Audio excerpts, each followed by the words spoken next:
আমার আব্বাকে বলো 10 লাখ টাকা দিলে আমি তোমার জীবন থেকে চলে যাব। তুমি এটা কি বলছো? হ্যাঁ আমি ঠিকই বলছি, 10 লাখ টাকা পেলে আমার আর কিছু চাই না। দেখলি সালমা, এই বেঈমানকে আমি হারে হারে চিনে গেছি। তোকে আমি 10 লাখ টাকা দেবো, আইনি চাই। তুই মানুষ না জানোয়ার, তোকে আমি এত ভালোবেসে এত বিশ্বাস করে আমার জীবনের সব কিছু উৎসর্গ করে দিয়েছি, আর সেই তুই সামান্য কিছু টাকার লোভে আমার ভালোবাসা বিক্রি করে দিলি। চিটরেছি তুই করে আমার চোখের সামনে দেখে তোরা, তোর মুখ দেখতে আমার ঘৃণা লাগছে। মা, আমরা আর কতদিন বাঁচবো বল? আমরা মরার আগে তোর বিয়েটা যেন দেখে যেতে পারি। তুই বিয়েতে রাজি হয়ে যা মা। না গো, ওকে জোর করো না, আমাদের ভাগ্যটাই খারাপ। আমাদের কোনো মেয়ে আমাদের মতো বিয়ে করবে না, ওরা ওদের ইচ্ছা মতোই বিয়ে করবে। কান্না করো না আব্বা, আমি তোমার পছন্দের ছেলেকেই বিয়ে করব। তুই সত্যি বলছিস মা?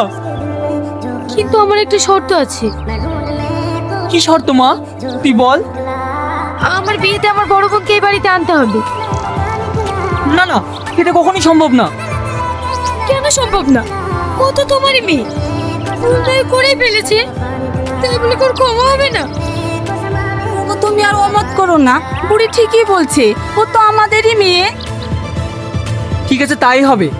আমার একটা ভালো ছেলে দেখা আছে, তোর আমি 1 সপ্তাহের মধ্যে বিয়ে দেবো। আর তুই তোর বোন আর জামাইবাবুকে নেমন্তন্ন করে আসিস। ঠিক আছে আব্বা।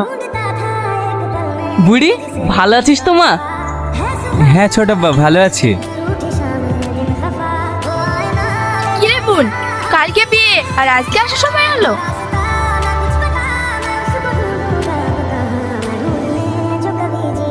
আব্বা ভালো আছো? হ্যাঁ ভালো আছি, জামাইকে বসতে দে। জানিস মা, তোকে তোর আব্বা মেনে নিয়েছে, আমি অনেক খুশি।